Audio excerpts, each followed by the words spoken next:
किस्त दो। खबर फैल गई। ये खबर बिजली की तरह हर तरफ फैल गई। अब्दुल मुत्तलिब ने जो मन्नत मानी थी कि अल्लाह ताला ने मुझे 10 बेटे दिए तो मैं एक बेटे को अल्लाह की रज़ा के लिए कुर्बान कर दूंगा, आज उस मन्नत को पूरा करने की तैयारी कर रहे हैं।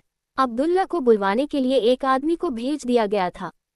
हाशमी घराने के लोग बात के पक्के और इरादों के मजबूत होते थे, और फिर अब्दुल मुत्तलिब तो कुरैश के सरदार थे। उनके अज़म वो इरादे का बदल जाना बहुत दुश्वार था।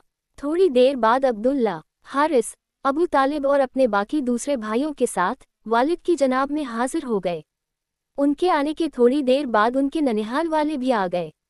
अब्दुल्ला एक जानिब चुपचाप खड़े हुए थे, सबकी नज़रें उन्हीं पर थीं। तरस खाती हुई नज़रें, इल्तिजा करती हुई नज़रें। लोगों की हमदर्दी के इस मंजर को देखकर अब्दुल मुत्तलिब ने कहा, तुम लोग यहाँ पर मुझे बुज़दिल बनाने के लिए इकट्ठा हुए हो। एक शरीफ आदमी को उसकी मन्नत पूरी करने के लिए रोका जा रहा है। मेरी मन्नत सबको मालूम है। रात में मैंने कुरा अंदाजी की थी। उस कुरा में अब्दुल्ला का नाम निकला था। जो लोग कम हिम्मत हैं वह अपनी आंखों को बंद कर लें और कान में उंगलियां ठूंस लें। अब्दुल्ला के ननिहाली लोग और अबू तालिब दरमियान में आ गए। उन्होंने कहा, ऐसा नहीं हो सकता, हम ऐसा होने नहीं देंगे। बात बढ़ गई लेकिन अब्दुल मुत्तलिब अपनी जिद पर ही रहे। चाहे दुनिया इधर की उधर हो जाए, मेरा इरादा नहीं बदलेगा। अल्लाह ने अपनी मेहरबानी से मुझे 10 बेटे दिए, अगर एक चला जाएगा तो क्या हो जाएगा। मन्नत को पूरा करना हर चीज से ऊपर है। सख्त मुश्किल आ गई, कोई भी अपनी बात से हटने के लिए तैयार नहीं था। तभी एक आवाज आई, या सैयदुल कुरैश, एक बात कहूँ मान लोगे।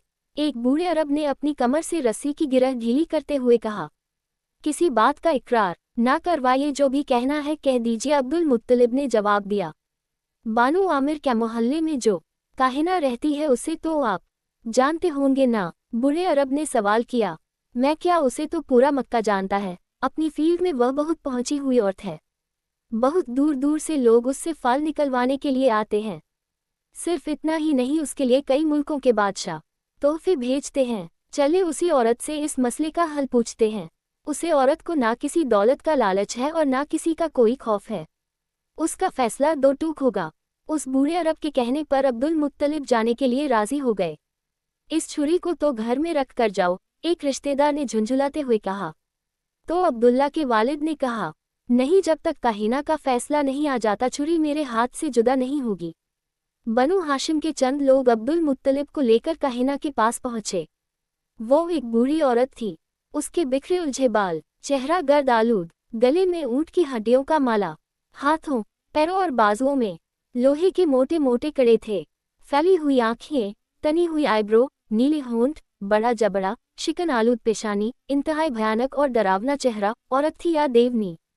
लात, मनात, उज्जा और हुबल के प्रस्तारों का मानना था कि गैप की बातें आम चेहरे के लोग नहीं बता सकते, इसके लिए तो सबसे अलग चेहरा और हुलिया होना चाहिए। सब लोग अकीदत से उस औरत के इर्द गिर्द खड़े हो गए। उसने अपनी जैतून की लकड़ी से सबको जमीन पर बैठने का इशारा किया।